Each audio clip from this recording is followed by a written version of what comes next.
વાસ્તવમાં રામકૃષ્ણ ટ્રસ્ટ છે એ ઘણા સમયથી આ પ્રકારની પ્રવૃત્તિઓ કરી રહ્યું છે. આપ જાણો જ છો, પ્રાકૃતિક ખેતી છે, ગૌપાલન છે, ગ્રામોદ્યોગ છે, હસ્તકલા છે. આ જે ભારતીય પરંપરાગત વિષયો જે હતા એક દેશને સ્વાવલંબન આપતા હતા અને દેશને હજારો વર્ષ પહેલાં સમૃદ્ધ ભારત બનાવેલું હતું, એ જ વિષયો છે. હવે આનંદની વાત એ છે કે વિષયો આપણે 15-20 વર્ષ પહેલાં જે ટ્રસ્ટ દ્વારા ચાલુ કર્યા હતા, આજે એક સમાજ સ્વીકૃત બનતા જાય છે. એ આપ પણ અનુભૂતિ કરો છો અને અમે પણ કરીએ છીએ. ધીમે ધીમે આપણે આ દેશ છે એ આત્મનિર્ભરતા તરફ આગળ વધી રહ્યો છે અને એના માટે જે પાયાની ભૂમિકા કહેવાય કે આપણા ઉત્સવોની અંદર જરૂરિયાતો હોય, આપણી જીવનની જરૂરિયાતો હોય, આપણી સામાજિક જરૂરિયાતો, એ બધી આપણા ગામની અંદર, આપણા શહેરની અંદર, આપણા સ્થાનિકના જિલ્લામાં કેમ બને એના માટેનું એક વાતાવરણ પણ બની રહ્યું છે. એમાં રામકૃષ્ણ ટ્રસ્ટે જે ગાય આધારિત અને પ્રકૃતિ આધારિત જે 100-150 ઉત્પાદનો બનાવ્યા હતા એની વાત પણ આજે ધીમે ધીમે એક સમાજ સ્વીકૃત અને મધ્યમાં અને આ વિષય માટે એક પાયાની ભૂમિકાનું કામ કરી રહી છે.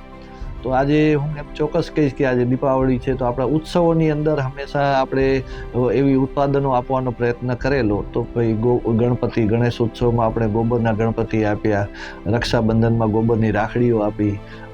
એવી જ રીતે અત્યારે જ્યારે દીપાવલી આવી છે ત્યારે આપણા સુશોભનથી માંડી અને આપણા ભોજનના વ્યવહારોમાં પણ ગાયનું સ્થાન કઈ રીતે આવે એના એક સઘન પ્રયાસ ટ્રસ્ટ દ્વારા અને સમાજની રાષ્ટ્રીય સ્વયંસેવક સંઘની ગૌ સેવા ગતિવિધિ દ્વારા પણ પ્રયાસો થયા છે. સમાજની પણ કેટલીક ગૌપ્રેમી લોકો દ્વારા પણ પ્રયાસો થયા છે.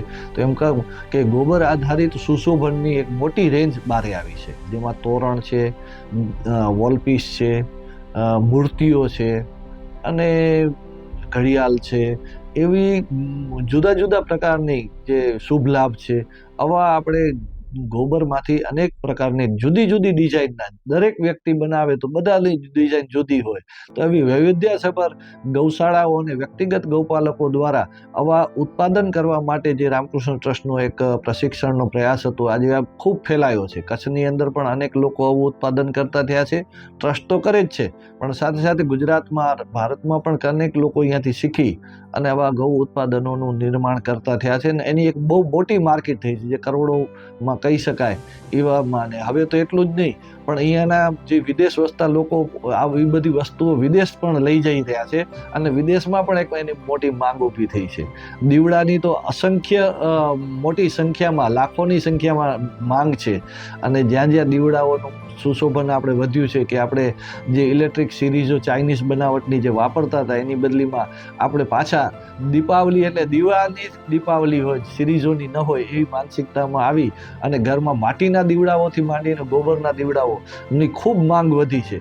અને લોકો હવે ઘરના આંગણામાં પણ આ દીપાવલીનો સાચા અર્થમાં દીપોત્સવ મનાવે છે. મીઠાઈઓની અંદર ગાયના દેશી દૂધ, ઘી, માખણ, છાશને સ્પેશિયલ ઘીની ડિમાન્ડ પણ વધી છે.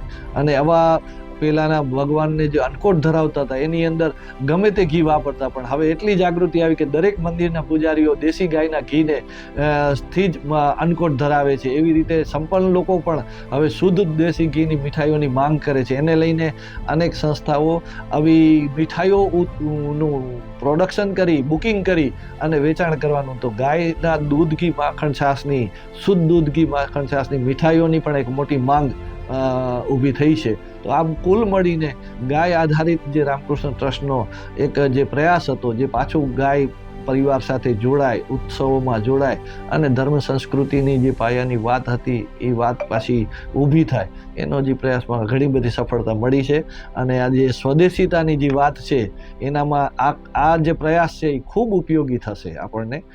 અને સ્થાનિકે જ બધી એવી વસ્તુઓ બની શકે, એનું રો મટીરિયલ સ્થાનિકે હોય એવી જે છે એ બહુ જ સારી વાત, બહુ સાચી વાત કરી કે આપણા દેશના એક યશસ્વી વડાપ્રધાન આદરણીય શ્રી નરેન્દ્રભાઈ મોદીજી દ્વારા એક આ વિષયને સમજીને કે ભારતને પાછું મૂળ તરફ લઈ જવા માટે જે પાયાની વાત કહી છે, એમાં સ્વદેશીતા, આત્મનિર્ભરતા અને કૌશલ્ય તાલીમો, આ બધા વિષયનું મહત્વ માટે એમને જે દિશા તંત્રની બનાવી છે અને એ છેલ્લા 10 વર્ષમાં જે એને ધીમે ધીમે કરીને અત્યારે જે પહોંચ્યું. તો આજે આપણે જોઈએ છીએ કે દેશ છે એ આત્મનિર્ભરતા તરફ વધ્યો જ છે.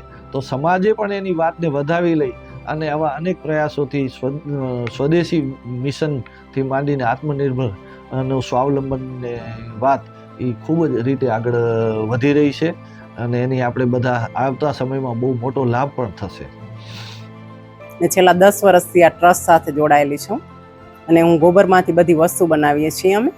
તો ગોબર કાચું 40 કિલા લઈએ, પછી એનામાં મેંદા લાકડી નાખીએ છીએ, ગોબર પાવડર નાખી મિક્સ કરી કાચો માલ તૈયાર કરીએ છીએ. પછી આ ડાયું હોય છે એની બધેની ડાયમાં અમે દીવડા બનાવીએ છીએ, તોરણ બનાવીએ છીએ, મોમેન્ટો બનાવીએ છીએ. બધી વસ્તુ અહીંયા બને છે. તો બધા અમે 7 લોકો કામ કરીએ છીએ અહીંયા. સાતોને બધાને રોજગાર મળે છે અને પેઇન્ટિંગનું કામ બારે કરાવીએ છીએ, તો એ લોકોને પણ રોજગાર મળી રહે છે. ઓલ ગુજરાતમાં થાય છે અને બોમ્બે, અમદાવાદ, સુરત, રાજકોટ બધે જાય જ છે વસ્તુ અમારી.